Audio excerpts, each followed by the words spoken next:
Hola, ¿qué tal? Muy buenos días, buenas tardes, buenas noches, depende de cuándo están revisando este material en la plataforma de YouTube o Educatic. Esta es la sesión número 16 del curso de teorías de la significación para el semestre 2021-1 de la Facultad de Ciencias Políticas y Sociales y alumnos de Ciencias de la Comunicación de cuarto semestre, de tercer semestre, ¿no?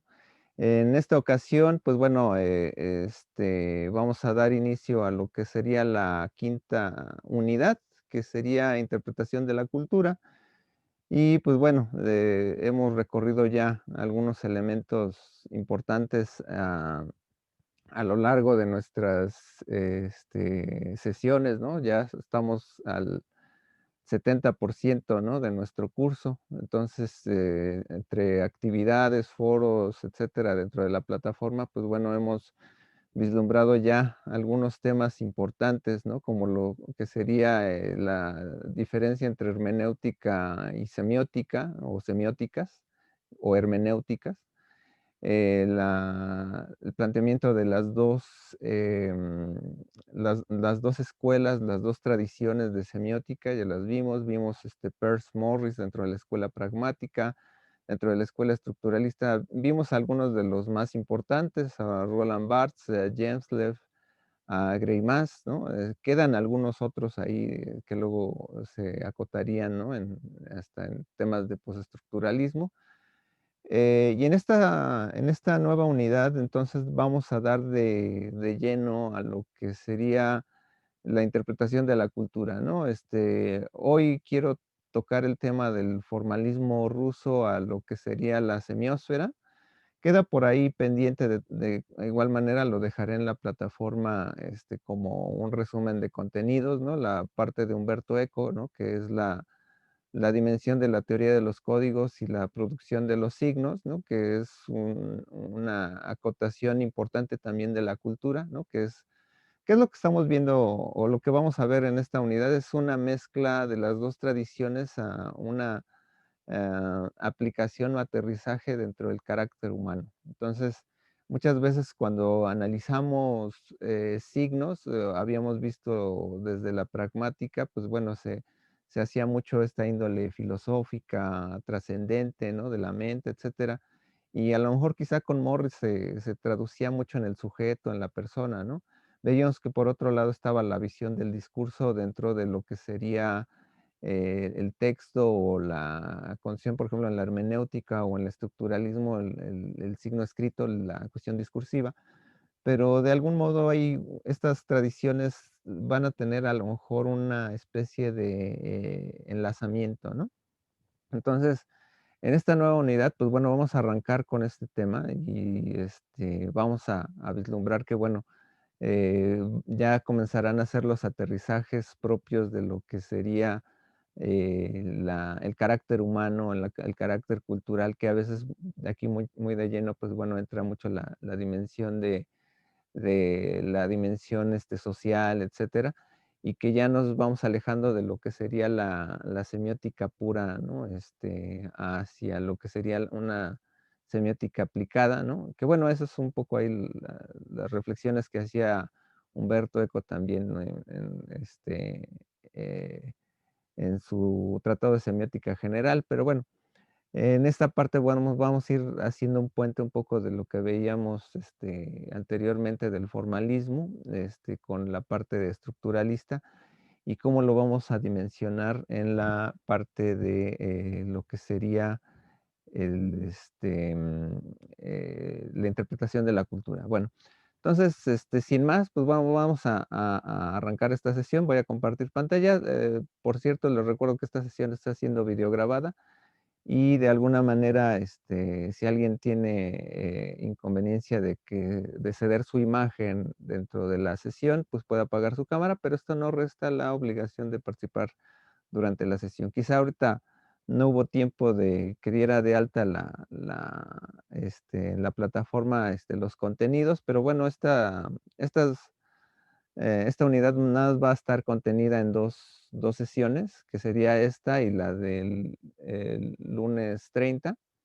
debido a que, pues, bueno, es una unidad corta, etcétera, es un poco aplicada, ¿no? Entonces, bueno, aparecerán hoy los ejercicios en la plataforma para reforzar precisamente lo que ustedes deben de conocer, que realmente antiguamente esta, unidad era la última unidad en el antiguo plan de estudios, en donde ya cerrábamos los caminos, de la semiótica, ¿no? Entonces, donde nos vamos a dar cuenta que en las estructuras de códigos, pues, bueno, luego hay mucha divergencia, hay semiótica del cine, semiótica del teatro, semiótica en el arte, etcétera. Entonces, aquí realmente es ya la invitación a ir aterrizando la posibilidad de temas, incluso para que ustedes vayan pensando en temas de ese estudio para su trabajo final. Entonces, ya después, bueno, en principios de diciembre, ¿no? Creo por el 5, no me acuerdo qué fecha, ya estaremos retomando lo que sería la parte hermenéutica, ¿no? Y ya de ahí enero todavía lo vamos a trabajar, ¿no? Bueno, entonces, vamos a compartir, pantalla y, pues, bueno, para esto, pues, de alguna manera espero que no sea tan críptico debido a que, como les comentaba, pues, bueno, ya no me alcanzó a señalar las actividades antes, etcétera. En términos, bueno, digo, alguna lectura recomendada, ¿no? Aunque, bueno, en el programa venían, pero, pues, bueno, ya no se los recordé. Pero, bueno, vamos entonces a ver de lleno esta parte, ¿no? Del formalismo a la semiósfera. Los objetivos de nuestra sesión va a ser ubicar los antecedentes generales de la semiótica rusa o soviética entre el formalismo y el posformalismo. eh, Distinguiremos los aportes sobre la poética y el sujeto desde Mikhail Bakhtin y estimaremos la dimensión del estudio cultural desde la postura de Yuri Lotman. Em, la semiótica, como hemos reflexionado, pues bueno, a veces tiene varios caminos, ¿no? Y eso no va a ser diferente para la semiótica rusa. Entonces, hablando del formalismo, el posformalismo o teoría de la cultura. Pero bueno, a esto del formalismo, ¿qué entenderíamos por esto, no? El formalismo, pues bueno, obviamente sabemos que tiene un sentido lingüístico estructural, ¿no? Por ahí, con algunas reminiscencias de lo que planteaba ya Saussure, ¿no? En términos de la estructura de la forma. Lo veíamos con Gemsler también, en este sentido, con la forma, ¿no? La lengua es una forma, ¿no? Entonces, cuando entendemos formalismo, tiene que ver con esa dimensión de estructura que entendemos en lo más tangible de lo que sería la parte lingüística, ¿no? Entonces, este proceso del formalismo ruso más o menos tiene una etapa de 15, 16 años entre 1914-15 a 1930, ¿no? En más o menos 3 etapas, ¿no? En donde de ahí van a surgir algunos, teóricos, ¿no? Roman Jakobson, que, primero genera el Centro Lingüístico de Moscú en 1915, la Opojaso, Sociedad para el Estudio de la Lengua Poética, con Víctor Szlowski y Boris Eschenbaum, ¿no? Que tenía como, fin estudiar a la poética como un fenómeno de representación, o sea, la estructura del mensaje escrito. En un segundo periodo, estaríamos, bueno, sigue Eschenbaum y luego Tomaszewski, ¿no? Entonces, donde hacen reflexiones sobre los enfoques semánticos y sintácticos, ¿no? Y, por ahí se mezcla mucho la filosofía también rusa. Bueno, recordemos que estamos hablando de la conformación ya aquí en esta segunda etapa de la Unión Soviética, y obviamente, pues, estaríamos aquí vislumbrando que, a veces tocar un tema que no fuera el marxismo, pues, se volvería tabú. Entonces, la mayor parte de filosofía estaría enfocada a la parte eh, marxista de alguna manera, tendría una índole por ahí, ¿no? Entonces, por ahí, Nikolai Bujarin, ¿no? Y bueno, aunque su papá, Iván Bujarin, también tenía unos estudios del folclorismo, de la cultura rusa, ¿no? Pues bueno, va a quedar el remanente, ¿no? Sobre cómo se confrontan por ahí los estudios lingüísticos con las versiones del marxismo. Y entonces, de alguna manera, pues bueno, Bujarin está en una línea intermedia, ¿no? Entre la parte de la comunicación y la parte del marxismo. Em, en la tercera y última etapa para que se consolide esta escuela, ¿no? Eschenbaum, con estudios de literatura y contexto en el 27, ¿no? Tinianov, literatura como sistemas, ¿no? Jacobson, pues, ya está consolidado con su visión funcional diacrónica, ¿no? Las 6 funciones, ¿no? La emotiva, conativa, poética, metalingüística y, me falta por ahí alguna. Respecto de lo que son las funciones del lenguaje, ¿no? Este, ya vimos por ahí a Vladimir Prop, ¿no? La morfología del cuento es en el año 28, ¿no? Entonces, esto forma parte de lo que serían los estudios rusos, ¿no? Que bueno, Meletinsky llega después con la resignificación de lo que hizo Prop y el estructuralismo, etcétera. Entonces queda por ahí, ¿no? Esta conformación, ¿no? El formalismo ruso, pues bueno, tiene herencia, deja herencia en lo que es el mundo, ¿no? Se genera el Círculo Lingüístico de Praga del 26 al 40 con Jacobson y Bogatyrev, ¿no? En el Círculo de Praga con René Belek, ¿no? Ya transformado en su dimensión en Estados Unidos en el 35, que René Belek, pues bueno, trabaja con Austin, ¿no? Aplicando una teoría literaria en el 49, ¿no? Helmut Hatzfeld, ¿no? Que es un especialista en literatura hispánica, ¿no? Va más o menos a tratar de vislumbrar cuáles son las estructuras inmanentes, ¿no? Dentro de estos estilos, ¿no? Todorov, que hace una apología realmente del formalismo ruso, ¿no? En teoría de la literatura en el 65. Y bueno, también Mikhail Bakhtin, tiene una visión afín a la poética de Tomaszewski, ¿no? Que el propio Bakhtin va a definir su propia línea, que es el que ahorita vamos a hablar un poquito de él. Y Hans Robert Haus, que es la estética de la recepción en el 67, ya ahí estamos ya llegando a dimensiones incluso literarias, teorías de la recepción sobre cómo se interpretan los textos. Entonces, de algún modo, el formalismo ruso es como podemos decirle que es una tercera escuela de semiótica, un tercer estudio del signo y que de alguna manera pues va a estar vislumbrado, ¿no? A lo largo del siglo XX, ¿no? Pero bueno, o sea, como obviamente nosotros dentro de nuestra inmanencia occidental, ¿no? Cultural, pues a veces, que bueno, de alguna manera no ha sido totalmente discriminadora del conocimiento ruso, bueno, hemos tenido contacto con Rusia durante mucho tiempo, ¿no? En una línea diplomática, etcétera, ¿no? México siempre ha tenido esa parte, ¿no? Pues, ha podido de alguna manera vislumbrar esto, ¿no? Por otro lado, dimensionaríamos también que, bueno, esta particularidad de estudio, pues bueno, la vamos a ir vislumbrando también inmanentemente dentro de los estudios semióticos, ¿no?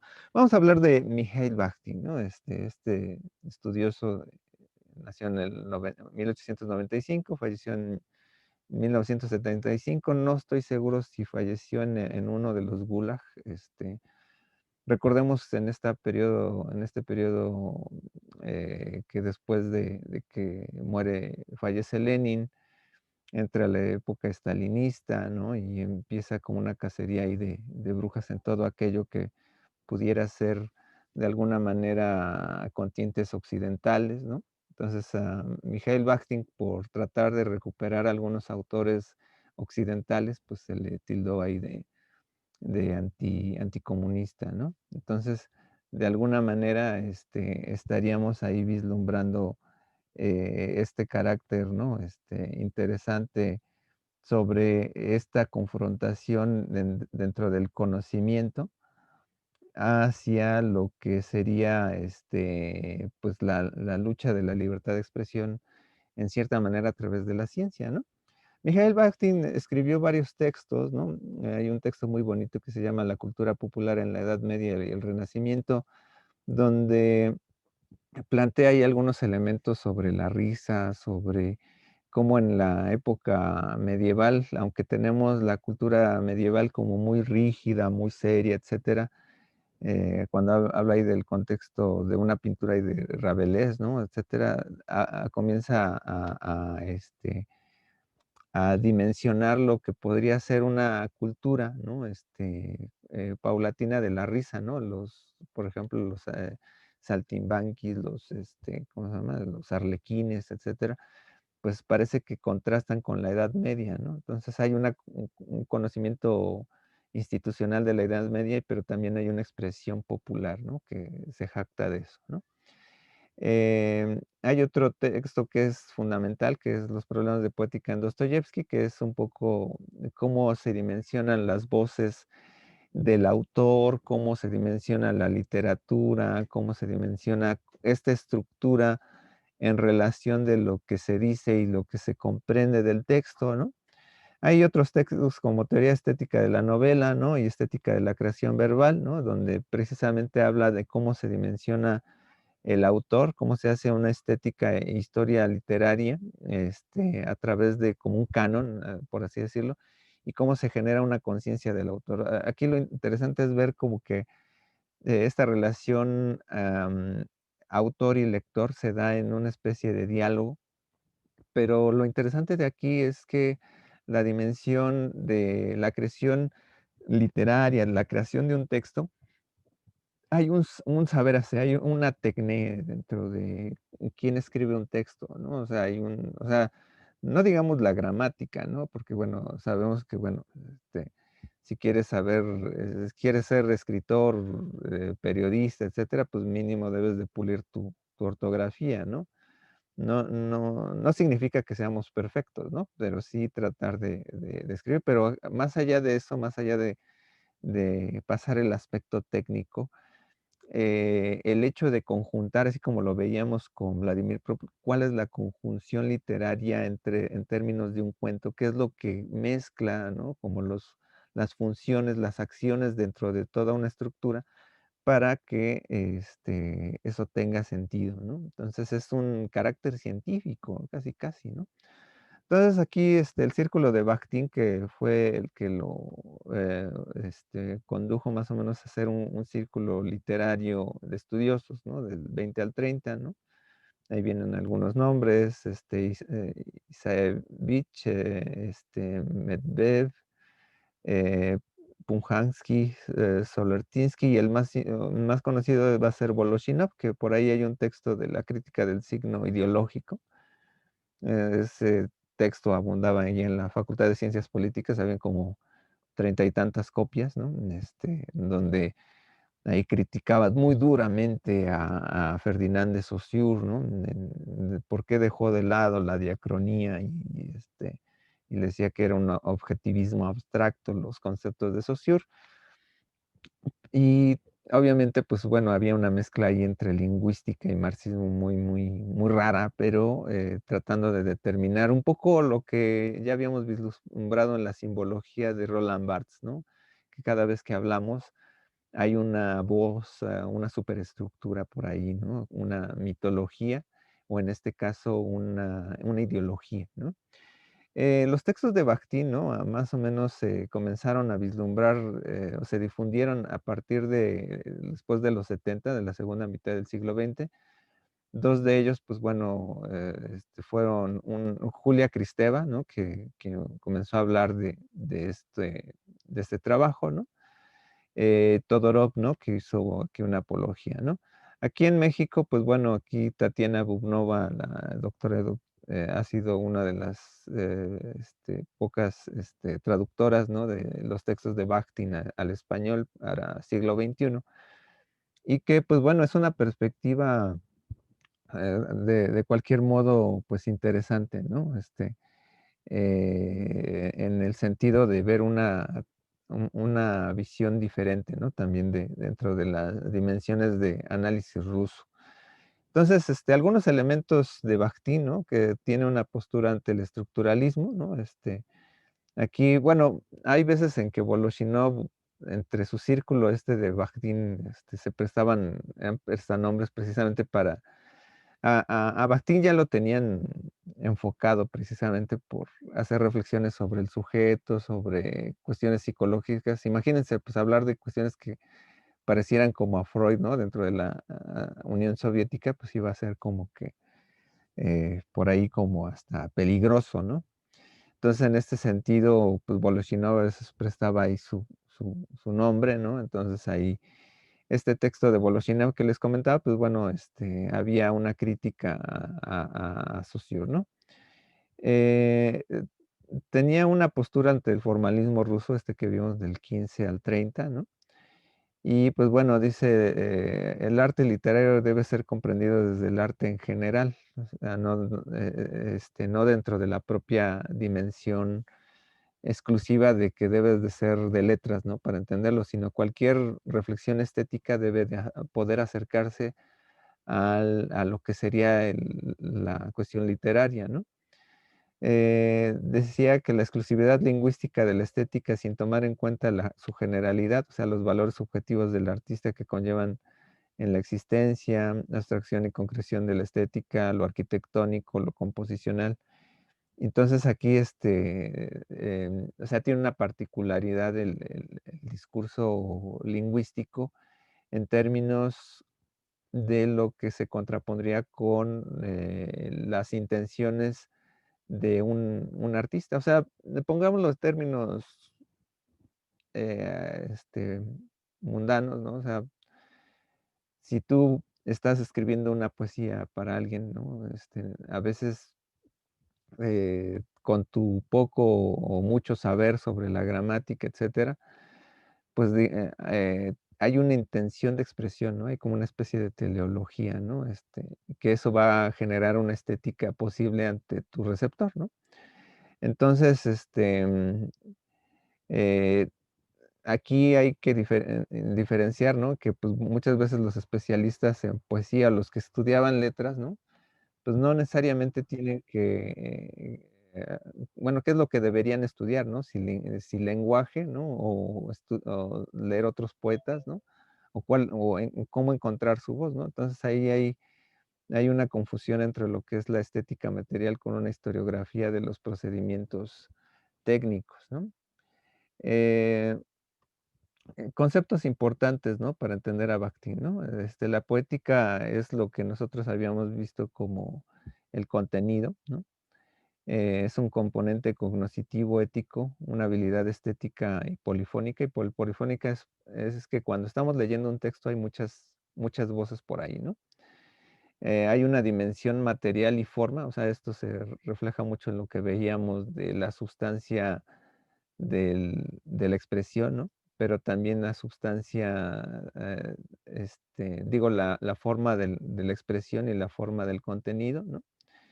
También dimensiona lo que sería la conciencia del autor, o sea, quién está hablando ahí, ¿no? El sujeto discursivo, o sea, por ejemplo, recordé, por ejemplo, a Vargas Llosa, ¿no? En Historia de Maita, de repente hay un autor ahí que está narrando una historia, pero no es Vargas Llosa, ¿no? O sea, hay un autor ahí, alguien que está narrando por ahí, ¿no? O por ejemplo, en El Principito, ¿no? El aviador, ¿no? Por ejemplo, no es Saint-Exupéry, aunque Saint-Exupéry tiene mucho de eso, no es el mismo sujeto, ¿no? El sujeto discursivo, ¿no? Esa es la dimensión de la conciencia del autor, ¿no? La polifonía es que podemos integrar muchas voces, ¿no? Por ejemplo, en Gustave Flaubert, ¿no? También me recordaba mucho, ¿no? De cuando hablaba, ¿no? Madame Bovary soy yo, ¿no? Es que pero aún así no eres tú, ¿no? Porque, es una voz diferente de ti, sale de ti, se discrepa, ¿no? Discrepa porque tú, como aquella canción ochentera, ¿no? Si yo fuera mujer, ¿no? Pues, es que más bien es tu conciencia, ¿no? De lo que tú crees o aprecias de podría ser, ¿no? Fuera de tu género, ¿no? Entonces, desde esta dimensión generas polifonía, o por ejemplo, ¿qué se sentirá ser, tener un empleo, por ejemplo, de aviador, por ejemplo, ¿no? Y te lo imaginas, ¿no? Y construyes toda una historia, ¿no? En esto se ve todo lo que sería la teoría del enunciado, o sea, la lengua oración contra la enunciación, o sea, como la dimensión de entender el lenguaje por sí mismo a entender cómo hacemos una pragmática de esa enunciación, o sea, cómo se ve, en realidad es como la lengua oración, como la parte formal, ¿no? La parte sintáctica, semántica, frente a la parte pragmática, si nos estamos dándole como alguna especie de traducción a lo que sería la dimensión diacrónica pragmática, ¿no? El dialoguismo, que es, por ejemplo, el hablante, ¿no? Y el uso de las ideologías. Y aquí esto a lo mejor responde mucho a lo que también de alguna manera, por ejemplo, Humberto Eco, ¿no? Habla de la teoría de los códigos, ¿no? Humberto Eco, pues bueno, reflexiona luego mucho sobre, así como hay un sistema y procesos, ¿no? De mensajes, también hay códigos y mensajes, ¿no?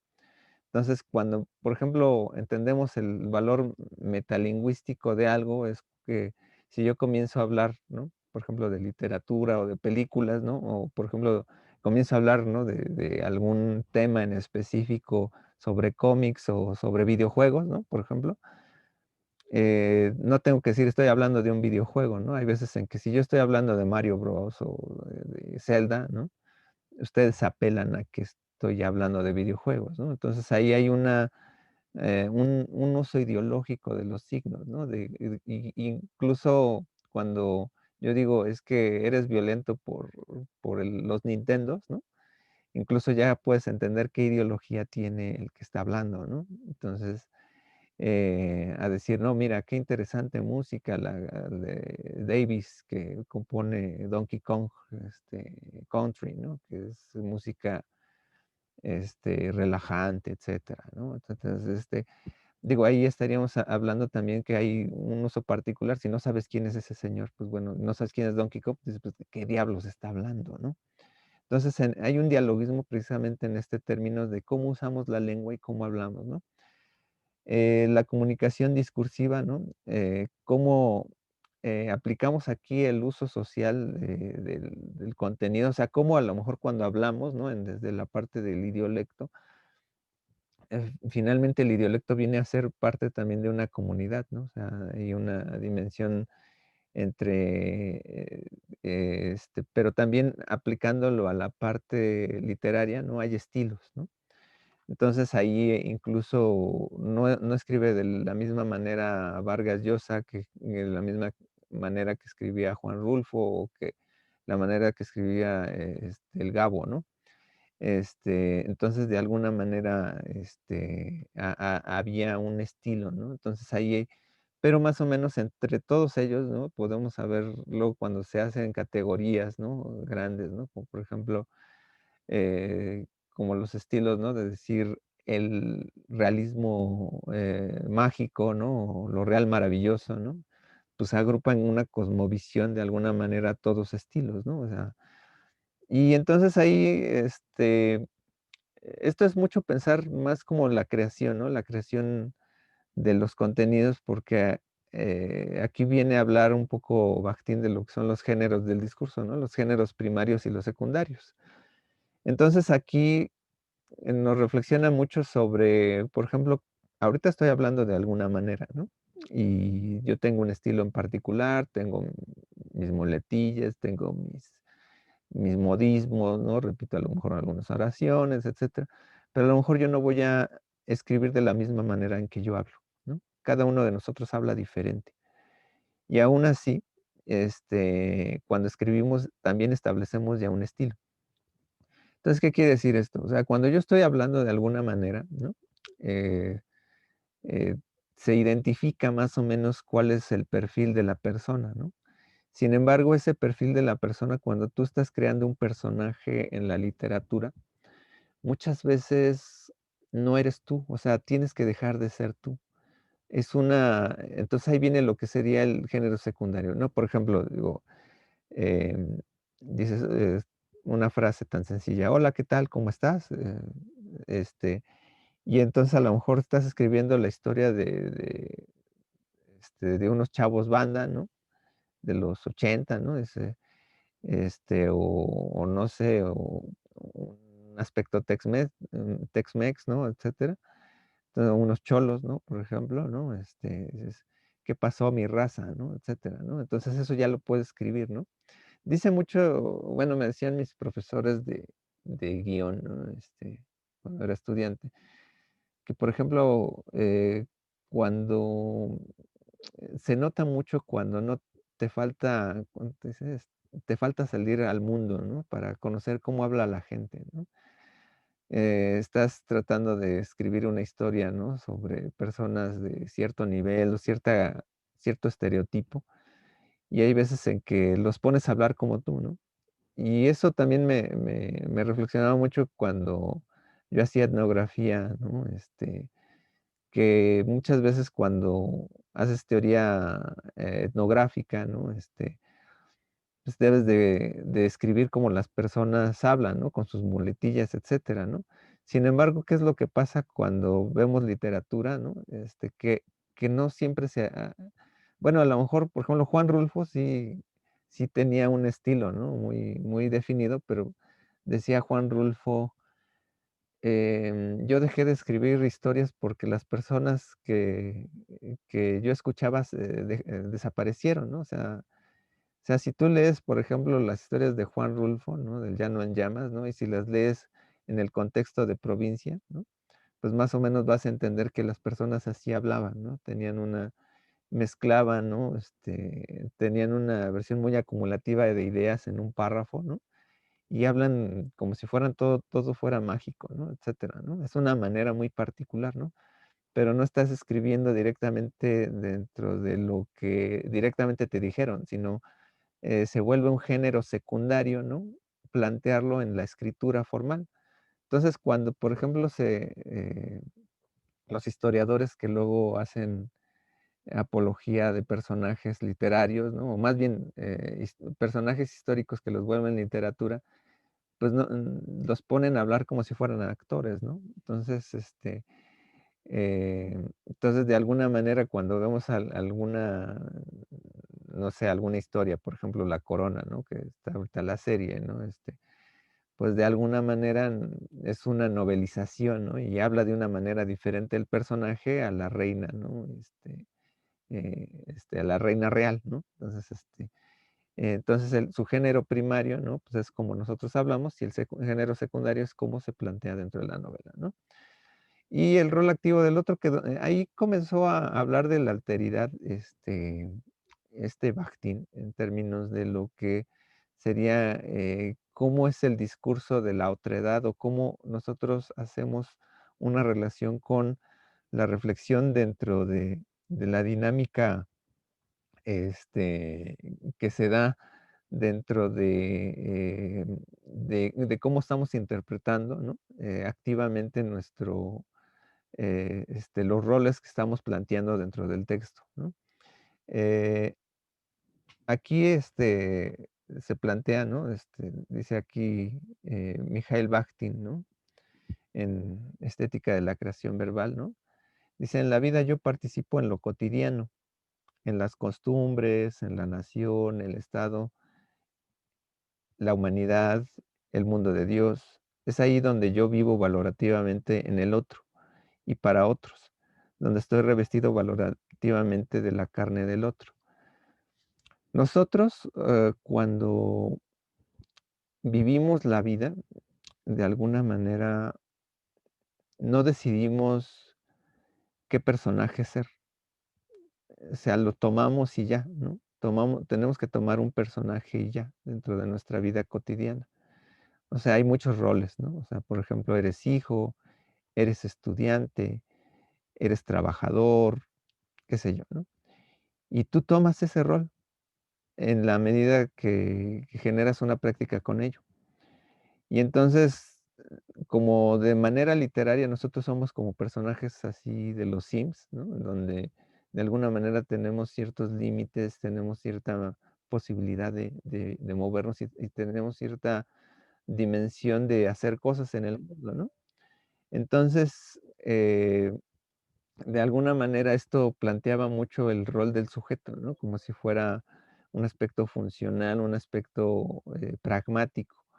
Entonces, algo que más dice, ¿no? Dice, yo me conozco y llego a ser yo mismo solo al manifestarme para el otro, ¿no? A través del otro y con la ayuda del otro, ¿no? Entonces, ahí el otro, ¿no? Como un gran concepto, ¿no? De la dimensión filosófica, es que estamos planteando, ¿no? Que hay un otro, una otredad, ¿no? Porque, bueno, ese otro fue el que nos dijo, pues tú te vas a llamar, Juan, Pedro, etcétera, ¿no? Pero, ¿quién es Juan y quién es Pedro, etcétera, no? Pues en la medida que alcanzas un rol determinado, ¿no? Esto tiende un poco a dimensionar como si fuéramos personajes ya creados. Y dice aquí otra cosa, ¿no? Los actos más importantes que constituyen la autoconciencia se determinan por la relación con la otra conciencia. O sea, aquí es como hablar un poco de el Big Brother, ¿no? El Big Brother, pero como el Big Brother en términos de una conciencia que te está determinando qué hacer. O sea, el primer Big Brother que existió en el mundo, ha sido el super yo, porque te dicta más o menos las reglas con las que tú más o menos te conduces, ¿no?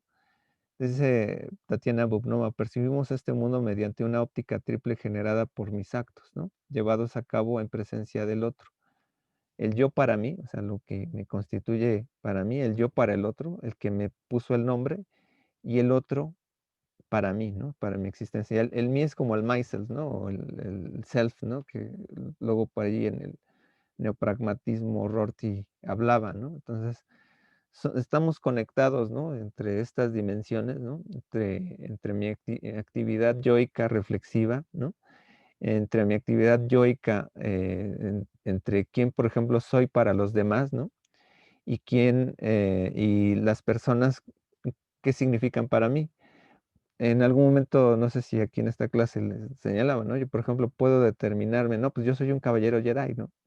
Pero si la gente alrededor dice, no, pues para mí no eres un caballero Jedi, ¿no? La heteroidentificación subraya el yo para el otro, ¿no? O sea, por ejemplo, aquí viene mucho la reflexión de, existencial que está aconteciendo con el lenguaje, ¿no? Y la dimensión, por ejemplo, del todes, ¿no? Y todas las LGBT, etcétera, eh, en cómo identificarte con una palabra, ¿no? Pero, no es tanto el reconocimiento autónomo el que dice, pues yo puedo ponerme una dimensión de rol o determinarme quién soy, ¿no? Pero si para el otro no soy reconocido, ese es un conflicto, porque entonces, el otro ese es el que me está determinando en la masa de los hablantes hacia el sujeto. Y entonces, y en esa medida yo voy a confrontar, ¿no? Como si yo fuera para mí, ¿no? Cómo, yo estoy diciéndoles a los otros, ustedes son unos intolerantes, ¿no? O ustedes son amigues, ¿no? ¿No? Entonces ahí yo puedo diferenciar quién es el otro para mí. Y aquí pongo el ejemplo, finalmente, qué es lo que está sucediendo con la mucho tiempo atrás, ¿no? O sea, no existía este, el Internet, ni lo único que hace el Internet con las plataformas sociodigitales, ¿no? Mal llamadas redes sociales, ¿no? Porque, bueno, la red social siempre ha existido en términos de relaciones humanas, ¿no? Lo que implica las relaciones, lo que se plantean en las redes sociodigitales es que si tú te pones tu selfie, ¿no? Y tú pones tu camarita, ¿no? Y te pones, tu duck face y etcétera, ¿no? Estás esperando el yo para el otro, ¿no? O sea, y ahí viene un problema muy, muy, muy, muy, muy específico de lo que genera la autoestima, ¿no? Porque en la medida de que tú eres reconocido lingüísticamente para el otro, ¿no? Estás teniendo un reconocimiento para ti, ¿no? Y tú cómo te dimensionas conscientemente hacia el mundo, ¿no? O sea, cómo tú dimensionas esa otredad, ¿no? Digo, por eso, bueno, el tema de la otredad, bueno, a lo mejor es un tema que a lo mejor han vislumbrado en algunos otros cursos, ¿no? Pero sirve aquí un poco para dimensionar lo que es una como reflexión entre el texto y uno, ¿no? Y que bueno, esto no va a estar muy alejado luego de los perfiles hermenéuticos con Heidegger o, por ejemplo, Paul Ricoeur, ¿no? Por ejemplo, en cómo nos explicamos a través de la narrativa externa. Y bueno, pues de aquí vamos a saltar entonces a lo que ya son las teorías rusas contemporáneas, ¿no? Yuri Lotman, ¿no? 2293, ¿no? Y que bueno, vamos a ubicar cuál fue el traslado, ¿no? de esta dimensión, lo que ya se dimensiona como una semiótica rusa, ¿no? La semiótica rusa contemporánea, ¿no? Se plantea un poco en un simposio que se hizo en Moscú en el 62, ¿no? Comenzaron a retomar un poco las discusiones lingüísticas que se estaban dando también en Europa, etcétera, ¿no? Y comenzaron a hablar de la noción de sistema modelizante, ¿no? Como la dimensión de lengua, ¿no? Se planteaba lo que era la teoría de la información, que eso era pues, muy en boga, ¿no? Con la parte comunicativa, ¿no? La cultura como red de comunicación, o sea, cómo nosotros nos establecemos en conjunción con esta dimensión este, alrededor de lo que entendemos a partir de un significado. El papel de la lingüística y la lógica en la comunicación, aquí de alguna manera están incluyendo también la parte pragmática, ¿no? La semiótica en la cultura, o sea, cómo el uso de los signos, al fin y al cabo, están dentro de una dimensión cultural. Y el reconocimiento del pasado intelectual ruso, ¿no? O sea, es un poco ver qué herramientas tenían los rusos dentro de la filosofía, la literatura, para generar su propia escuela, ¿no? En el 64 se establecieron lo que serían las escuelas de verano de Tartu, ¿no? Y ahí más o menos trabajaron Lotman, Uspensky, Ming, Berenicev, Ivanov, ¿no? Sobre los sistemas de signos, ¿no? Y ya para el 79, ya un poco ya la generación más madura, ¿no? Pues ya fue diversificándose hacia ciertos caminos, ¿no? Salinzak, pues trabajaba pues, la parte lingüística, Toporov la mitología, Ivanov también la mitología, Meletinsky, que es, por ejemplo, las versiones que tenemos de Vladimir Prop, están más o menos comentadas, ¿no? Por Meletinsky, ¿no? Entonces habla un poco de la cultura, ¿no? Sirkin, que está dimensionado en los estudios hindús, Gurevi, que es un estudio de los estudios germanos, Uspensky, que se dedica a la poética, y Lotman, ahorita vamos a ver que es todo un personaje, ¿no? ¿Qué características tiene la semiótica rusa? Que nace interdisciplinariamente. Alcanza una semiótica descriptiva y teórica, o sea, alcanza mucho a describir lenguas, a describir cuentos, folclore, etcétera.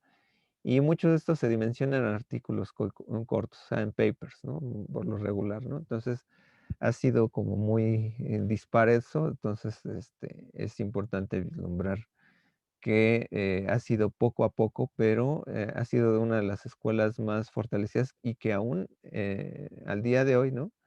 No sé si con lo de la pandemia, cómo esté la situación, ¿no? Pero hasta donde yo sabía, ustedes pueden hacer un posgrado en Tartu, ¿no? Y la embajada rusa, pues bueno, antes te daba, creo que, mucha difusión sobre ir a Tartu a estudiar esto, ¿no? Un colega creo que fue a hacer la maestría por allá, ahí a estudiar creo que con Torop, o bueno, creo que Torop no, todos quieren ir con uno de los más famosos, pero bueno, pero bueno, es una posibilidad, ¿no? De hacer posgrados, ¿no? Y pues eh, bueno, Lotman, ¿no? Vamos a hablar de Lotman, ¿no? tiene algunos artículos importantes, ¿no? Que sería las lecciones de poética estructural en el 64, la estructura del texto artístico, ¿no? Si se dan cuenta, el arte y la poética son dos temas ahí importantes, ¿no? Y eso implica hablar de la semiótica de la cultura, ¿no? La cultura como un texto, ¿no? Una expresión determinada de sistema de signos, una delimitación y una estructura. Ahí, en estos textos, ¿no? Tiene esto que se está abordando. Cuando hablamos de texto, ¿no? O sea, es que lo podemos analizar, ¿no? Como los procesos que hablaba Gensler, podemos seccionar los elementos, ¿no? A imagen y semejanza del texto, ¿no? Entonces, de alguna manera esto va a estar más o menos implicado, ¿no? Entonces, aquí tiene varios textos sobre la tipología de la cultura, sobre el mecanismo semiótico de la cultura, semiótica del cine y problemas de estética, ¿no? Es un texto ahí muy bonito. El texto literario al final es un producto de al menos dos lenguajes superpuestos, ¿no? El código de la lengua y el código literario. Aquí ya estamos hablando de códigos, ¿no? O sea, un código general dado por la lengua y un código específico, sería como una cuestión metalingüística, de cómo en lo literario se da esto. Y esto, pues obviamente no es nuevo, ya es lo que estábamos viendo con los géneros primarios y secundarios con Bakhtin. Las lenguas naturales implican un segundo lenguaje como el arte, la religión o el mito, pero son modelizantes. O sea, aquí de alguna manera está llegando a las mismas conclusiones que vimos con Roland Barthes, si se dieron cuenta, porque hay un sistema denotativo y un doble sistema connotativo que implica este código, o un sistema, por ejemplo, el sistema del arte, el sistema de la religión, el sistema del mito, y eso ya implica cómo ajustar los términos que encontremos para ese mismo código. Entonces, aquí el gran despeje que tiene aquí Lotman, ¿no? Es el continuum semiótico, que es hablar de la famosa semiósfera.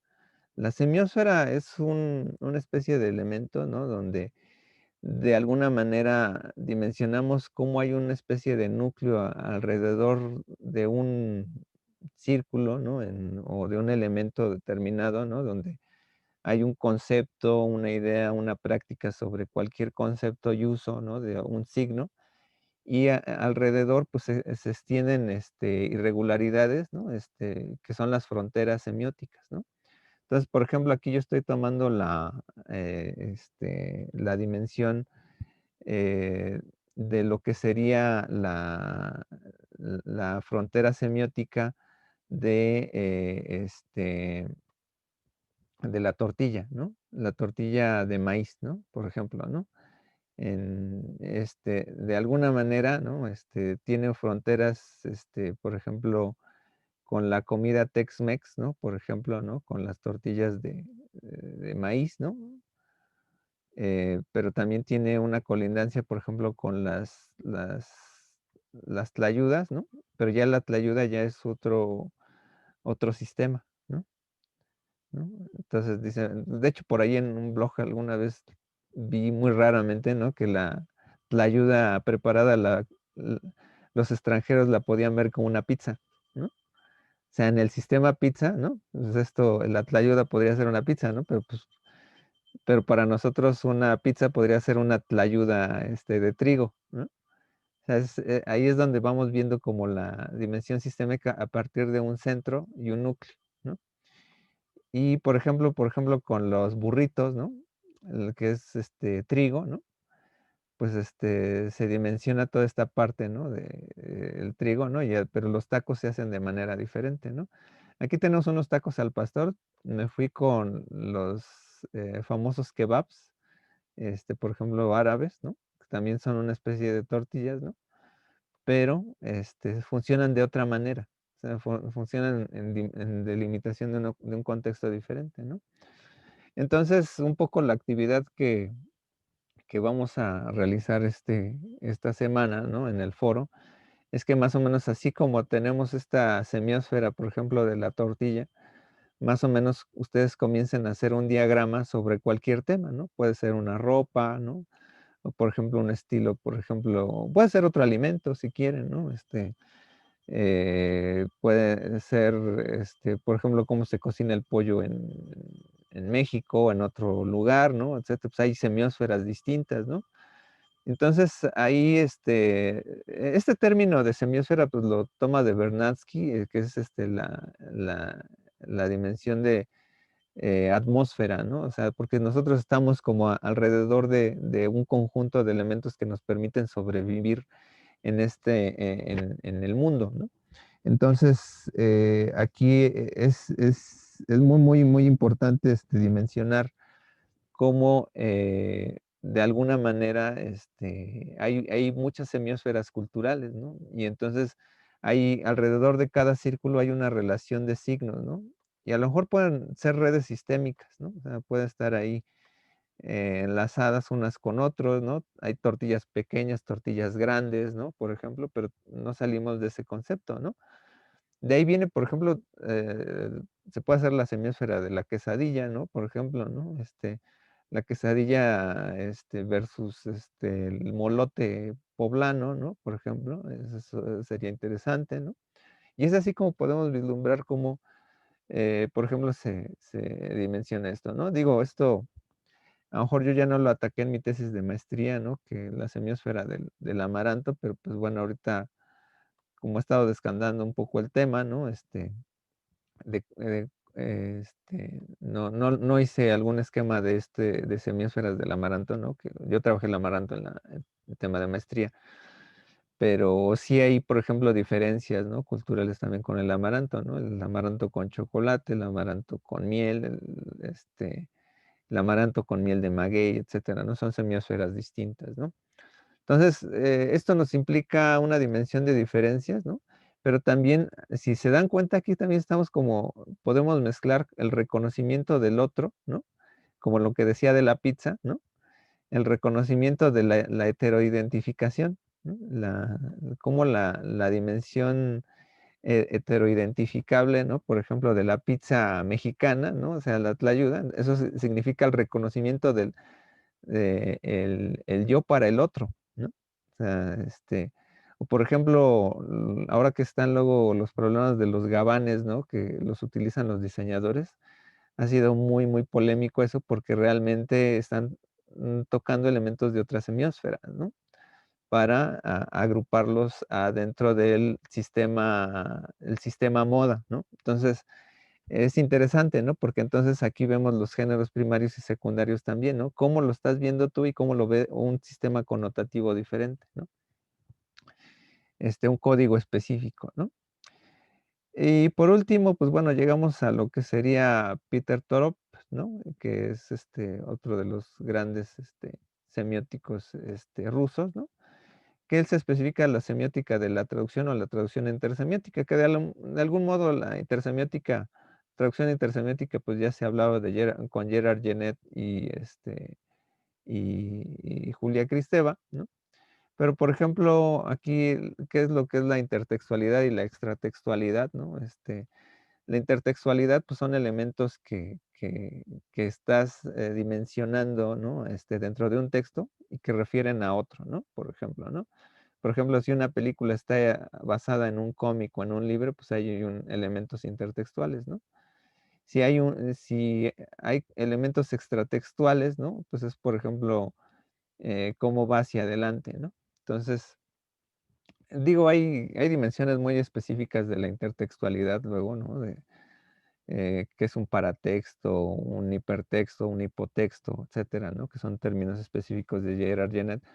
Pero lo que tratamos de vislumbrar aquí que más o menos hay, cuando son sistemas o códigos diferentes, el código del libro, el código del cómic, el código de la película, pueden tener alcances diversos, ¿no?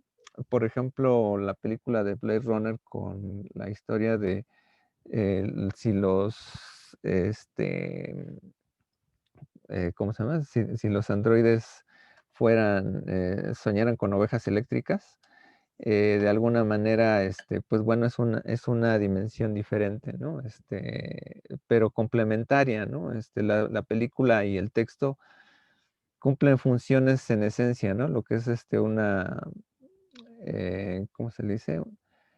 Em, una adaptación por transposición, ¿no? Donde retomas, bueno, hay 3 tipos de adaptación, ¿no? Lo que es la adaptación literal, ¿no? Que es llevar a cabo, casi, casi lo que viene el texto, como por ejemplo, El Señor de los Anillos, en la primera película de por ejemplo, eh, este La Comunidad del Anillo es casi una, adaptación literal, ¿no? La segunda parte es una adaptación libre, más o menos, ¿no? De las 2 torres.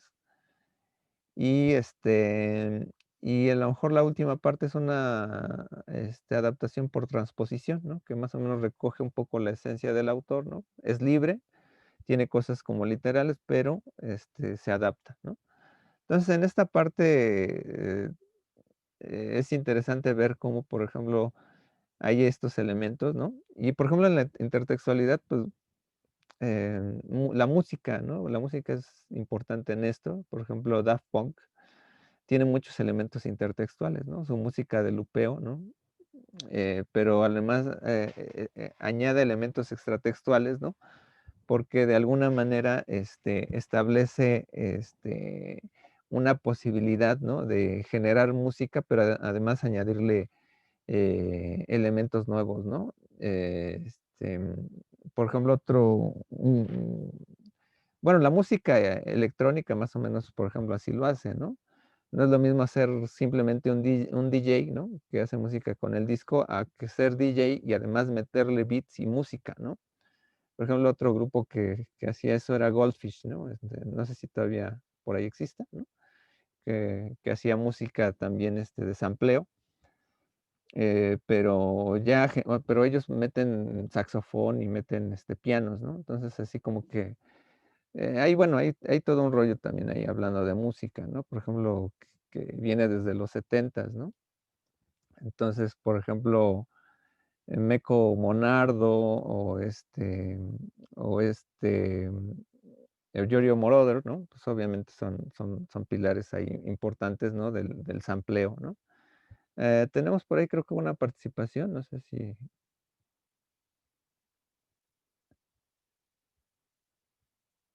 ¿tienes el micrófono apagado, Marisol? Perdón.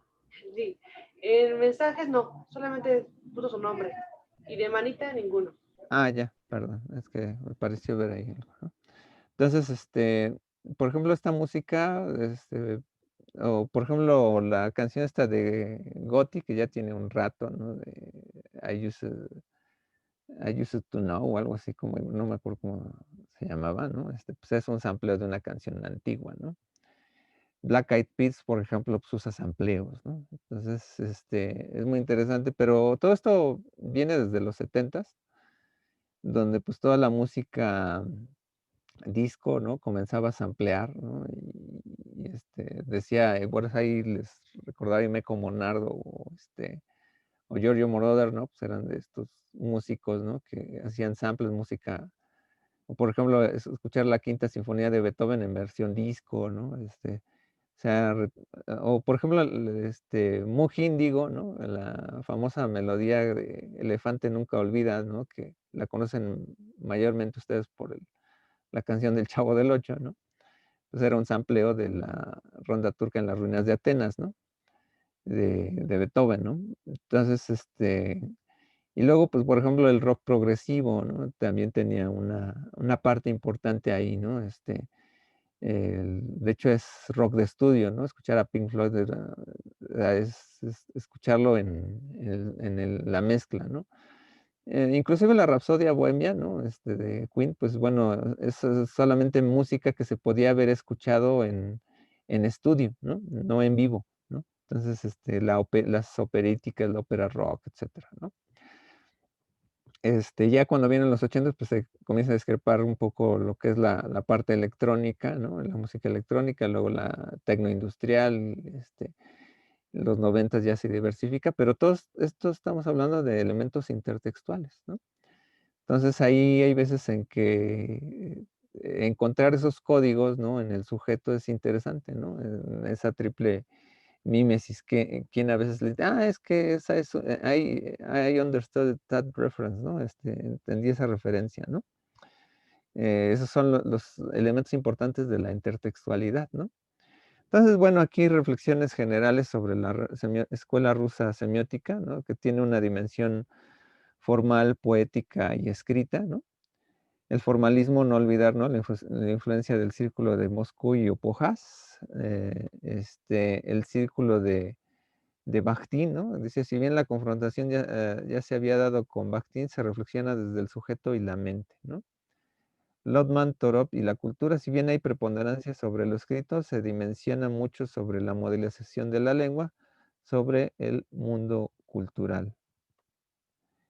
Bueno, aquí hay algunos textos recomendados, Identidad y alteridad en Bakhtin, en Acta Poética, de José Alejos García. Está el texto de Estética de la creación verbal, ese está disponible en la plataforma. Este, Hay otros, ¿no? Teoría estética de la novela, Yo también soy yo, fragmentos del otro, con fragmentos de prólogo de Tatiana Bubnova. José Domínguez Caparrós, Teorías literarias del siglo XX. Del Yuri Lotman, La semiosfera 1. Ahorita para la siguiente sesión espero que puedan revisar la semiosfera 3, que ya está ahí en la plataforma. Y de Peter Torov, La intersemiosis y tradición intersemiótica, ¿no? Bueno, aquí utilicé una plantilla de SlideGo, ¿no? Para citar ahí con los créditos, ¿no? Con esta manera en que ya todo debe de ser citado, ¿no? Hablando de, digo aquí, este, nada más lo dejé, no tiene un formato APA, etcétera, ¿no? Y pues bueno, aquí le dejo, entonces, a ver, entonces, bueno, vamos con preguntas, dudas, comentarios, eh, es- Ah, hay una mano levantada. Leslie Michelle Alfaro. adelante. Hola, profe. Solamente, bueno, tenía una duda. En realidad me gustó mucho el tema. Creo que es muy interesante lo de la semiosfera. No lo había nunca como entendido de esa forma, que muchas veces varios conceptos o varias cosas de la vida cotidiana, como por ejemplo lo de la tortilla, tienen varios usos y no sabía que pues se le denominaba en la semiótica rusa semiosfera. Pero mi duda era sobre la extratextualidad. ¿No? En sí que es, yo anoté que era como la posibilidad de añadir elementos nuevos, pero no entendí bien a qué se refería. O sea, entendí lo de la intertextualidad, pero no lo de la extratextualidad. Ok, la extratextualidad es cuando creas algo nuevo, ¿no? O sea, por ejemplo, el intertexto es algo interno, ¿no? Y extra, pues viene de afuera, ¿no? Algo que se añade a algo nuevo, ¿no? Por ejemplo, había una palabra que es un palimpsesto, es que, por ejemplo, habían unos textos que con el uso del tiempo se iban borrando, ¿no? Entonces, cuando no sabías qué era lo que decía, pues le inventabas, ¿no? Esa cuestión de inventiva, ¿no? La extratextualidad, pues es añadir elementos que están fuera del texto original. Entonces ahí lo extratextual es finalmente un texto nuevo, por ejemplo, una adaptación ya nueva, ¿no? O sea, es como la parte macro, ¿no? Digamos que en términos de lo que sería el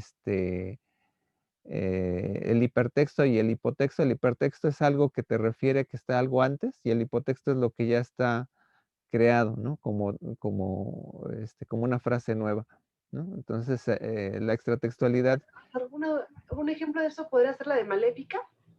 La de extratextualidad. ándale, sí, pero tiene, o sea, es una dicotomía, ¿no? Porque tiene el intertexto del cuento claro, ¿no? Y el cuento tradicional, ¿no? Y es algo nuevo, ¿no? Entonces, por eso sería como la parte extratextual. La extratextualidad, entonces, por ejemplo, en el ejemplo que mencionó este Sol, sería pues la nueva adaptación, ¿no? O el nuevo sentido que le dan a lo que es el beso de amor verdadero, de que es como de una madre a una hija, o algo así, ¿no? exacto, sí, o sea, por ejemplo, aquí es, por ejemplo, la parte entre cómo el autor adaptó, este, fue como redimensionó, hacia otro texto, ¿no? Porque, por ejemplo, ahí se utiliza un elemento, de estoy pensando más como, por ejemplo, en la de Shrek, ¿no? Que, por ejemplo, al fin y al cabo por ejemplo, ahí también es un personaje que es clásicamente malo, ¿no? Pero, añades otros elementos, ¿no? Que a lo mejor, es como la resignificación, ¿no? De eso, pero a partir de otros modelos literarios, ¿no? Entonces, lo mismo, ¿no? O sea, esta parte de esa película que señalas, ¿no? Pues, por ejemplo, pues, se se se dimensiona como algo novedoso, ¿no? Pero, y ahí viene algo interesante, sobre todo en implementar quién es original y quién no es original, ¿no? Porque, eh, nosotros utilizamos mucho las citas, ¿no? Para ser más o menos consistente, ¿no? En nuestros trabajos, ¿no? Y aquí obedece mucho a que entre más citemos, como que va a ser más puro, ¿no? Pero realmente, por ejemplo, nadie de nosotros cita nuestros textos, sintagmáticos con los si yo digo: "Hola", cita al pie, esta oración la aprendí cuando tenía 3 años, ¿no? "¿Cómo estás?", esta oración la aprendí cuando tenía 3 años, ¿no? Entonces, hay veces que pragmáticamente, pues, a veces se da inmanentemente, ¿no? En el cambio, como, este, ¿cómo se llama?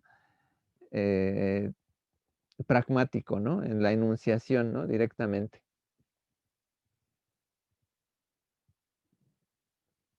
Gracias, profe. Tenemos otra Okey. participación de Ajá. Brenda Murillo. Bueno, a mí de lo que dijo profesor me llamó mucho la atención esta parte de que dice que no hablamos de la misma manera que escribimos y no sé si me podría dar como una explicación más detallada de esto y a qué se debe. Okey, pues, el campo, por ejemplo, esto tiene que ver mucho con la economía del lenguaje, ¿no? O sea, ¿cuál es la función de hablar?, ¿no? O sea, cuando hablamos es tratar de dar un mensaje, o sea, la comunicación nunca es un fin, o sea, la comunicación es un medio para dar a conocer algo o para que alguien haga algo, ¿no? Si yo digo: "Hace frío", no digo: "Ay, pues es muy obvio, hace frío", ¿verdad? Pero si, o sea, si yo lo digo con unas personas es: "Hace frío", ¿no? Cierra la ventana, ¿no? Es un poco como lo que decía Austin, ¿no? De, los mensajes locutivos y locutivos hiperlocutivos, ¿no? Lograr que el otro haga lo que yo quiera, ¿no? O sea, tiene un fin, ¿no? Entonces, de alguna manera, la economía del lenguaje, ¿no? Nos dice que entre menos digas, ¿no? Y sea más certero lo que quieres decir, no le des tantas vueltas y que el otro entienda lo que tú quieres decir, pues es eficaz, estaríamos hablando de la famosa eficacia simbólica de Levi-Strauss, ¿no? Entonces, aquí lo importante es que cuando hablamos, a veces, y ha pasado, ¿no? Muchas veces, ahora que revisamos en plataforma, bueno, es muy interesante porque ahora que la mayor parte de profesores, califican, ¿no? Por vía escrita, ¿no? No es lo mismo, o sea, no es lo mismo ahorita que, por ejemplo, de alguna manera tienen un contacto ahorita en vivo conmigo, ¿no? Que yo estoy hablando, etcétera, ¿no? A que si yo escriba: "Oye, es que no revisaste las reglas", ¿no? Entonces, como que dices: "Ah, está enojado el profe", ¿no? Pero quién sabe cómo lo interpretas, ¿no? Eh, este, mm, y como o se está burlando de mí, o está elementos paralingüísticos que no están de ahí.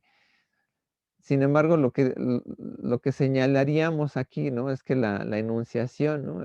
Que tenemos ahorita de manera hablada, ¿no? Trataríamos de hacerla un poco más eficaz a nivel escrito, ¿no? O sea, ahorita, pues, yo eh, hablamos muchas veces con rodeos o porque le damos muchas veces para como que lo digo de una manera, de otra manera, de 3 maneras o de 4 maneras a nivel hablado, para ver si hay como una correspondencia, ¿no? Aquí quizá es bien, bien interesante en la comunicación, y estoy situándola ahorita en los problemas de la plataforma, en la comunicación sincrónica como en este momento, ¿no? Que hay muchos profesores que les perturba, que tengan apagadas las cámaras, ¿no? Porque, ¿qué es lo que significa? Es que no hay un feedback, ¿no? No hay, dicen, pues el alumno está así o bueno, no que está el alumno de que está así con el celular y se está riendo, ¿no? Entonces, de alguna manera dices, pues no está tomando atención, ¿no?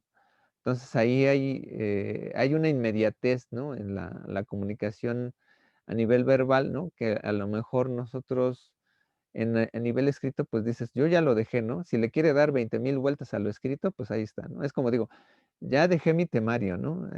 Tienen que revisarlo, tienen que leerlo, ¿no? Dicen, ¿no? Si no lo leyeron, pues es como cuando dicen, no, pues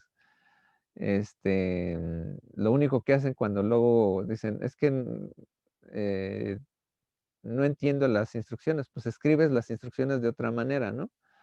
Pero realmente dices con la instrucción básica, ¿no? A menos que hubiera ahí una falta de ortografía, etcétera, había un fallo, ¿no? Entonces, no se habla de la misma manera a nivel escrito porque lo escrito se apoya más en una economía del lenguaje para restarles elementos que a lo mejor claramente, a lo mejor verbalmente yo los puedo usar mucho como recursos, mover las manos, etcétera, o bueno, elementos no lingüísticos para apoyar mi comunicación. Y por ejemplo, aquí estoy pensando un poquito en el proceso que viene en producción audiovisual. Cuando uno está haciendo guiones, puedes pensar, por ejemplo, una idea, ¿no? Y el joven estaba pensando en su amada, ¿no? Entonces, ¿eso cómo lo traduces en lo visual, no? Dices, escena de medium shot de la persona está mirando, hacia una fotografía de, una mujer, ¿no? Está pensando en ella, ¿no? Entonces, ahí tú dices, ¿no? El joven está, es como hacer una clara denotación, ¿no? Y ya lo que quiere interpretar connotativamente, pues ya es otra cosa, ¿no? Pero esto a nivel de quién es el enunciatario, o sea, quién está él escribiendo, ¿no? Entonces, de alguna manera, lo que sucede es que cambia mucho, ¿no? O sea, a nivel verbal, ¿no? Nosotros nos conducimos muchas veces con modismos, con idiolectos, y que a veces dices, pues a lo mejor lo que buscas es que tu texto sea entendible, ¿no? O sea, si tú vas a publicar un texto o un paper, ¿no? Pues a lo mejor difícilmente vas a usar un todes, ¿no? Porque el todes te lo va a marcar como una falta de ortografía, ¿no? Hasta que ya se instituya o más o menos haya una correspondencia del lenguaje, pues más o menos se va a entender. Pero a más aún le ponemos problemas, ¿no? O sea, si yo estoy haciendo una historia, ¿no? De la Revolución Mexicana, ¿no? Entonces yo tengo que imaginarme, ¿no? Como por ejemplo, o tengo que investigar, ¿no? Más que imaginarme cuál era la forma en que se expresaban las personas, ¿no? No voy a poner en mi historia que un revolucionario de México, ¿no? Dijera el todes, ¿no? Porque pues, eso sería ilógico, ¿no? Es como o sea, aunque tú seas, quieras proyectar el todo es para todo, ¿no? Pues hay momentos históricos en donde pues no existía, ¿no? Entonces ahí lo verbal, ¿no? Entonces lo tienes que transformar a una voz literaria, una polifonía, que ya no eres tú, ¿no? Entonces ahí es el género secundario. El género primario es como a lo mejor tú hablas, ¿no? A lo mejor nosotros sí, algunos de nosotros sí hablan con el todes o etcétera. Pero a nivel literario, pues estás planteando a lo mejor un personaje que no habla así, ¿no? Entonces, ahí es donde, por ejemplo, dimensionamos dos tipos de comunicación, ¿no? O sea, se establece una comunicación verbal que es a lo mejor tiene otra eficacia simbólica y la comunicación escrita que sí debe de ser un poquito más concreta, ¿no? En términos de lo que se dice o se escribe, ¿no? ¿Sale? Tenemos dos participaciones, Eric González y Karime Hernández. Ok. Hola. Hola, ¿me escucho? Sí, sí, sí, adelante. Sí, ok. Ah, pues igual iba a seguir como con esto de... se me hizo interesante mucho eso del género primario y secundario. Me recordó igual como, no sé, un poco a la película de The Lighthouse, del El Faro. Ah, ok. Bueno, no sé, de que se basó en los escritos de marinos, ¿no? Y cómo al final, alguna vez escuché que para hacer un buen guión, una buena película, tenías que hacer que el espectador se remitiera al mundo fuera de lo que ves en escena, ¿no? Y Ujú. creo que esto se logra pues o sea, mediante imitar lo mejor posible como estos diálogos, ¿no? Y creo que, no sé, a mí se me hacía que en esa película, tras esos largos, introducción de los personajes en la mitología y eso, pues como que se llega a lograr esto, como tratar de imitar lo mejor posible esto. Y un poco de lo de la ex, extratextualidad, ¿sí? Sí. Sí, extratextualidad. Un ejemplo de eso era lo de los amplios, o los amplios era de Inter. Es que son ambas. O sea, por ejemplo, si hay sampleo, pues sabes que hay intertextualidad dentro de, pero cuando hay una manipulación de varios sampleos, hay extratextualidad, ¿no? O sea, porque ya, por ejemplo, Goldfish le mete saxofones a la música beat, ¿no? Y ya es música electrónica en vivo, ¿no? O sea, ya no solamente es música como tal, ¿no? O incluso Daft Punk mete instrumentos, ¿no? Aunque usen un sampleo, ¿no? Pero mete instrumentos y hacen otra melodía, ¿no? O sea, es como una especie de semiosis ad infinitum, ¿no? Porque van haciendo pragmática con el signo que ya está de lado, ¿no? O sea, entonces interpretan, pero crean algo, ¿no? Entonces, la extratextualidad sería como un uso continuo, ¿no? De decir, qué es lo que sigue, pero bueno, está alrededor de elementos extra, ¿no? Son más allá de los elementos básicos que yo retome y yo le estoy añadiendo elementos diferentes. O sea, ya es una composición nueva, ¿no? La extratextualidad sería como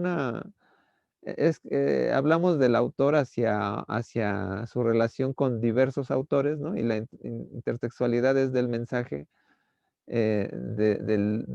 la construcción del discurso hacia un discurso ya hecho.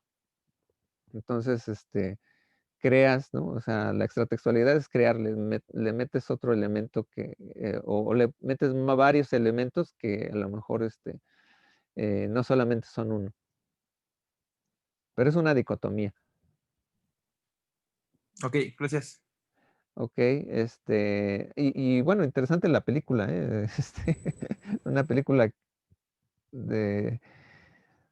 por ejemplo, esa película está contada como película de terror.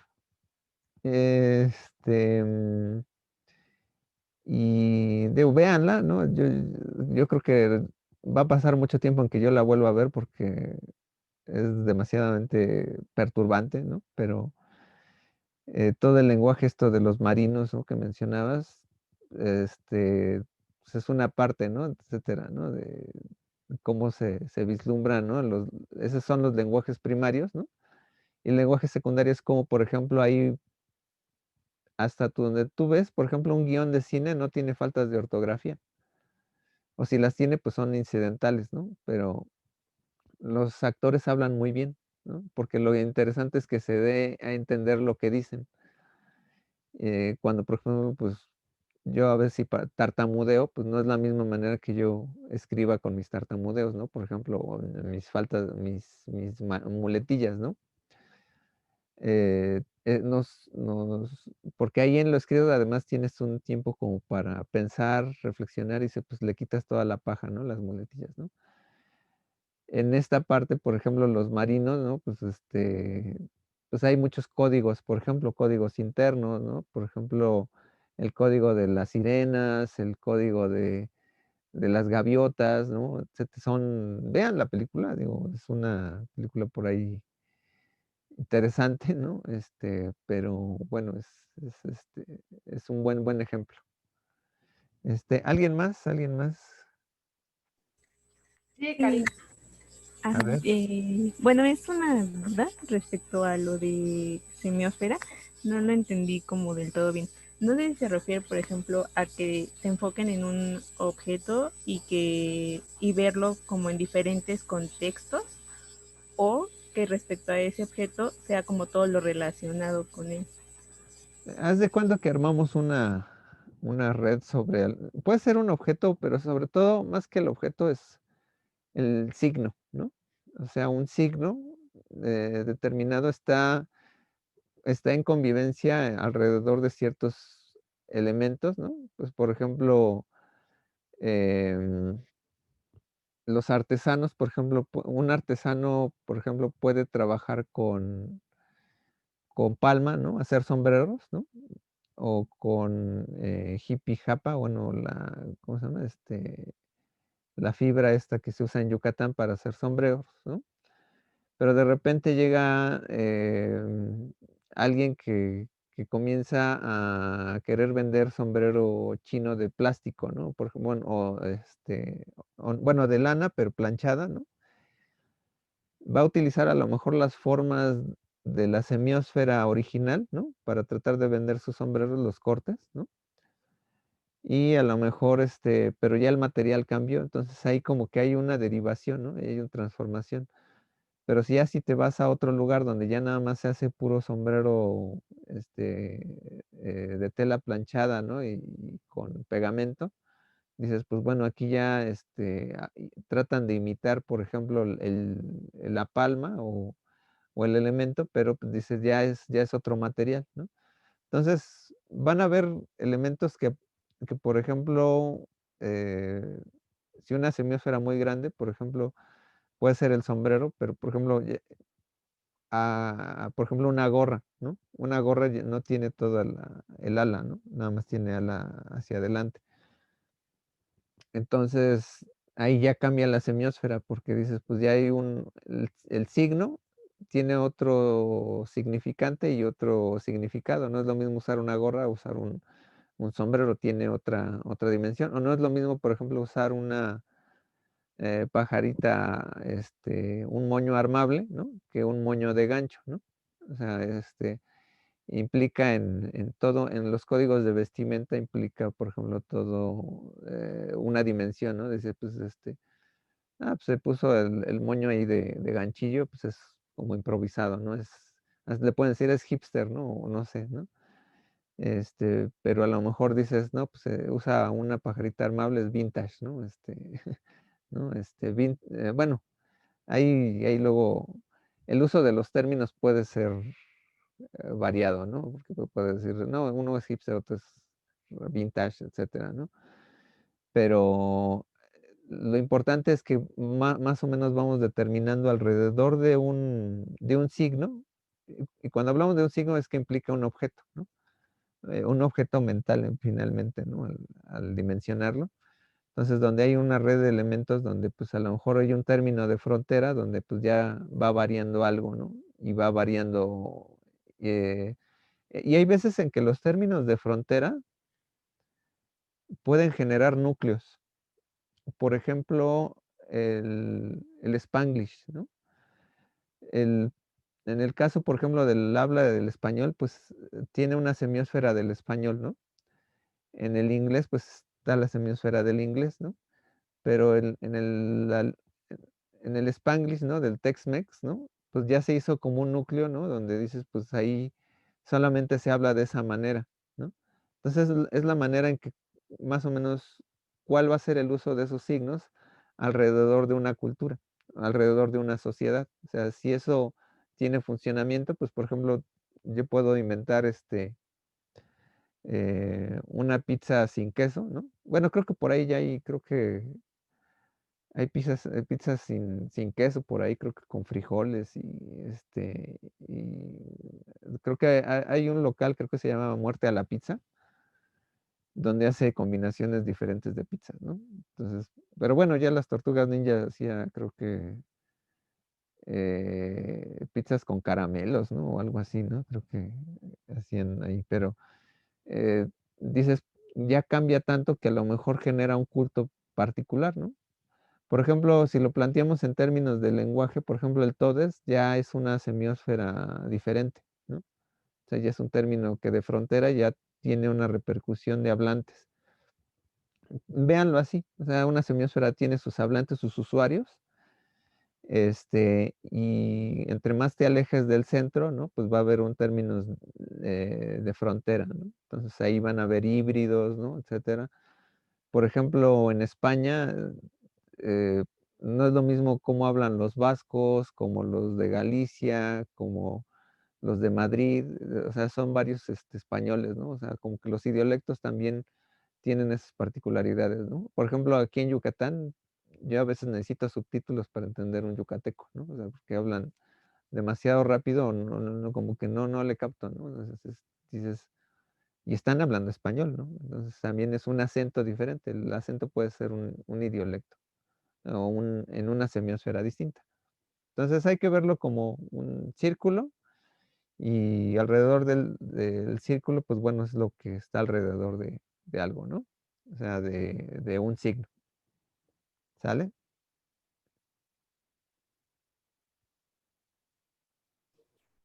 Rojas Collazo escribió, eso que mencionas a partir de la frontera, la cultura crea su organización interna y su desorganización externa. A ver, ¿me lo repites tantito? Es que creo que como que se... Rojas Collazo mencionó o escribió, eso que mencionas a partir de la frontera, la cultura crea su organización interna y su desorganización externa. Claro, y eso no hay que tomar no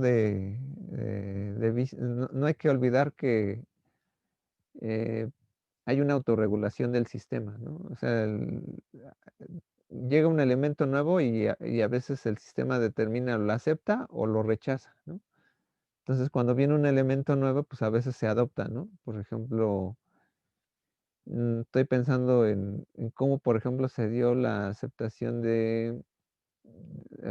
por ejemplo, de ciertos alimentos, ¿no? Por ejemplo, cuando llegaron los tacos al pastor, ¿no? O sea, del kebab se adaptó mucho a la cultura mexicana con el pastor, pero con el sabor específico del achiote, ¿no? Porque no es lo mismo el kebab, ¿no? Que los tacos al pastor, pero ahí hay una cosa interesante híbrida, ¿no? O por ejemplo el sushi mexicano, ¿no? Es,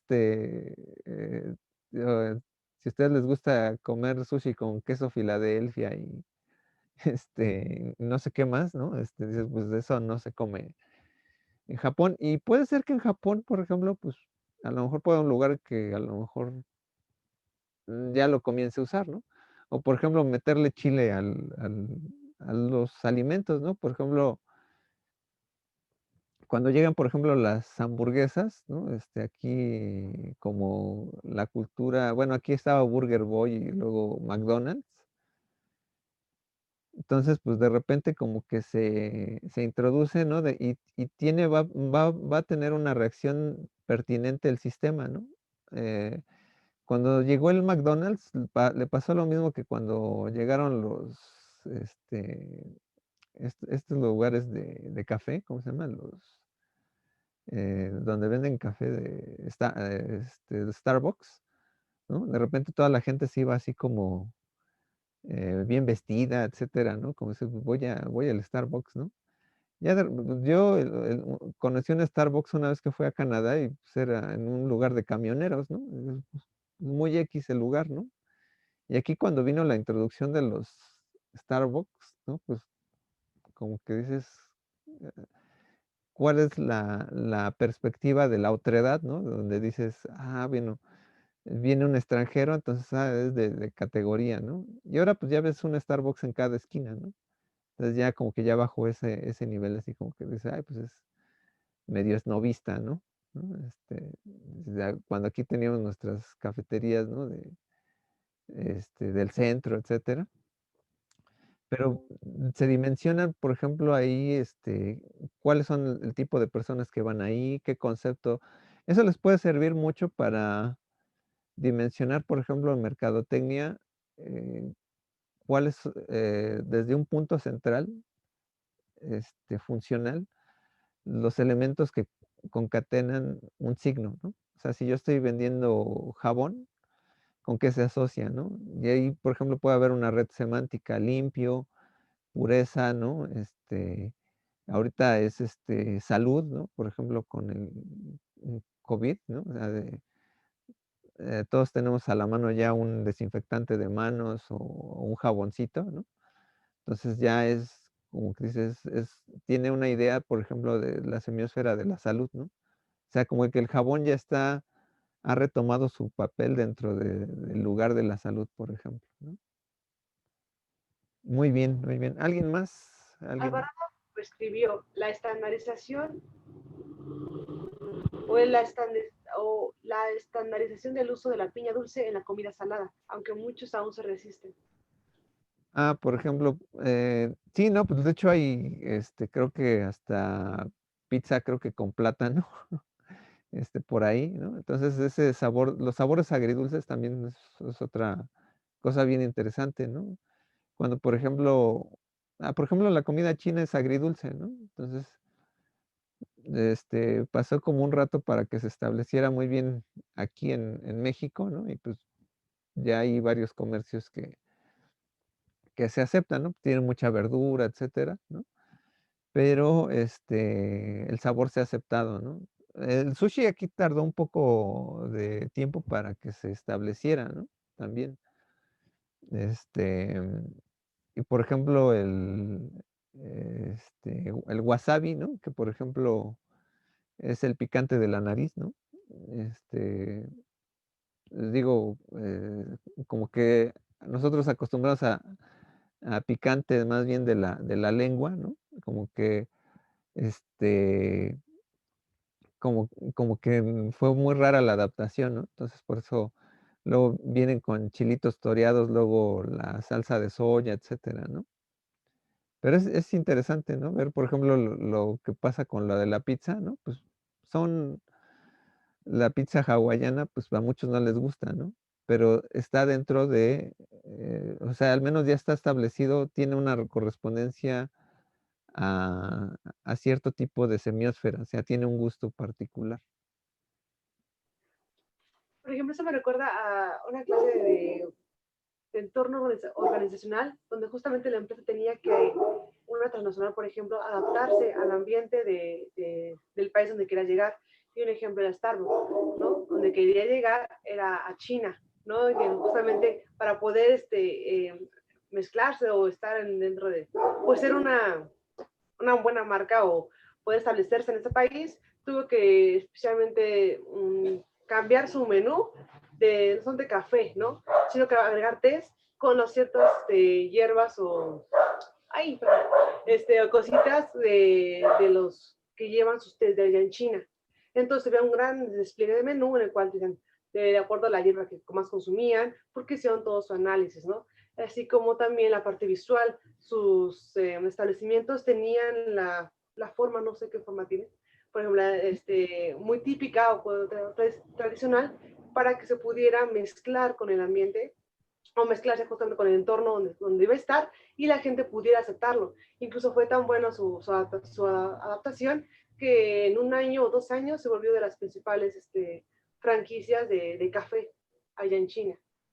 Pues algo no muy alejado de la realidad, por ejemplo, la Coca-Cola, hasta donde yo sé, antes de que haya sido introducida en cualquier país, se investigaba cuáles eran los productos dulces, ¿no? Y de acuerdo al sabor podían modificar un poco la sustancia, ¿no? Entonces sí, eso se hace mucho en mercadotecnia y cuando vas a meter un producto nuevo tienes que adaptarlo. Por ejemplo,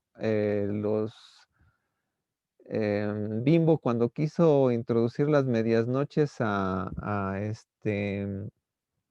Argentina, ¿no? Este, no vendía, ¿no? Entonces, cuando para ellos, más que el hot dog, pues eran ¿qué? Los choripanes, o ¿cómo se llama? Los choripanchos, o no me acuerdo cómo se llaman, tuvo que cambiar el nombre, ¿no? En ese sentido, ¿no? Y hay veces en que la semiósfera también cambia en tiempo y espacio, ¿no? También ahora ya no puedes ir a comprar un negrito, tienes que comprar un hito, ¿no? Entonces también esa es otra cosa bien interesante donde eh, tenemos que adaptar luego muchas veces nuestro mensaje a la atmósfera en donde lo vamos a introducir. Eso es muy, muy, muy interesante, ¿no? Sobre todo la parte práctica, ¿no? De hecho, por ejemplo, aquí está Ana Lidia Aguilar, tiene otro ejemplo de la ecología organizacional, donde dice que también le recuerda que en Japón en los establecimientos de McDonald's tienen hamburguesas de camarones o en vez de carne son mariscos, o la Coca-Cola que tienen es sabor Sakura. Ah, exacto. Sí, eso me refiero. O sea, por ejemplo, creo que en Chile todavía existe la Pepsi Limón, creo que por ahí, que les gusta, o sea, son sabores que se quedan apropiados. Luego por ahí creo que vi un comercial de una hamburguesa de McDonald's, no sé si en Japón, de un pan negro, ¿no? O sea, un pan negro ahí, se veía así como que raro, ¿no? Un comercial, pero son esas diferencias en que las encontramos respecto de ahora sí, el ambiente, ¿no? El ambiente de significación en donde vamos a introducir un producto, ¿no? Si de repente, por ejemplo, aquí hubo una época en que hubo una cadena que se llamaba Habib's, que era comida árabe, y vendían algo en vez de pizza, se llamaban esfijas, ¿no? Pero, por ejemplo, para esta cadena creo que es brasileña y ya de por sí los sabores brasileños pues, se tenía creo que agua de maracuyá, etcétera.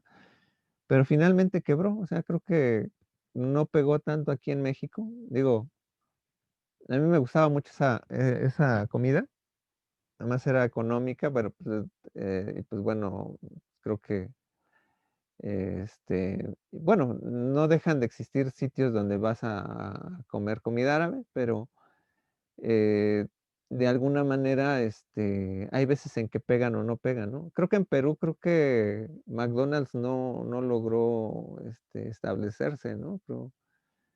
Porque creo que estaban más acostumbrados a cierta comida local, ¿no? Entonces, hay veces en que no pega o sí pega, ¿no? Entonces, es interesante, ¿no? Cuando hablamos de la parte de ecología, mercantil. Ok. Está bien. Bueno, pues, sí, dime. No, pensé que había otra participación, Ok. pero Pues bueno, pues entonces pues ya cerramos esta sesión. Qué bueno, fueron interesantes las reflexiones sobre este tema. Digo, al principio muy teórico dentro del lenguaje, etcétera, ¿no? Pero ya vamos dando salida. Nos estaríamos viendo entonces hasta el día 30 de noviembre. No hay sesión el día jueves, pero van a haber actividades en la plataforma. Una de ellas pues va a ser buscar un ejemplo ahí de semiósfera, ¿no? Que lo puedan compartir en foro. Y pues bueno, ya la siguiente sesión revisan el texto de la semiósfera 3 y si quieren darle una repasada a lo de Torop también. Y por ahí hay un texto que también subí, si quieren darle una repasada, que habla sobre la producción de signos. Eso es un poco nada más para vislumbrar los códigos, porque bueno, lo que vamos a ver la siguiente sesión es un tanto la reflexión de la semiósfera 3 como la aplicación en términos de un género. Habla mucho del teatro el texto, pero es un ejemplo, ¿no? De ya las posibilidades que podemos ir viendo en la dimensión semiológica de cómo ir a aplicar temas, ¿no? Aquí por tiempo pues ya no nos va a dar para ir vislumbrando a autores como Barbieri, como Christian Metz, que uno que está enfocado a los cómics, otro que está enfocado al cine, porque bueno, ya son temas ahí muy, muy, muy, muy específicos, pero que existen las posibilidades de analizarlos, ¿no? realmente la siguiente sesión cerraríamos con la parte de semiótica. Ya daríamos por cierre la parte de semiótica y el 7 de diciembre o no sé, bueno, el lunes que cae por ahí, ya estaríamos arrancando con Husserl, ¿no? Entonces, esta unidad es un poquito más relax, ¿no? Entonces, pues bueno, les deseo mucho éxito y pues bueno, ya estamos casi al 70% del cierre del curso. Entonces, ya con esto, estas sesiones ya sirve para ir pensando en cuáles son los temas que les van a interesar para su trabajo final. Entonces, sin más, pues les agradezco. Muchas gracias, Marisol, por el apoyo aquí en cabina. Y pues les agradezco a todos ustedes, pues de alguna manera el que nos hayan seguido, ¿no? Se agradece mucho este, el, el seguimiento que dan a la materia, los que ya aún siguen aquí. Entonces, pues bueno, muchas gracias, hasta luego y hasta la próxima. Hasta luego, profe, gracias. Profe, gracias. Luego, Todo, profe.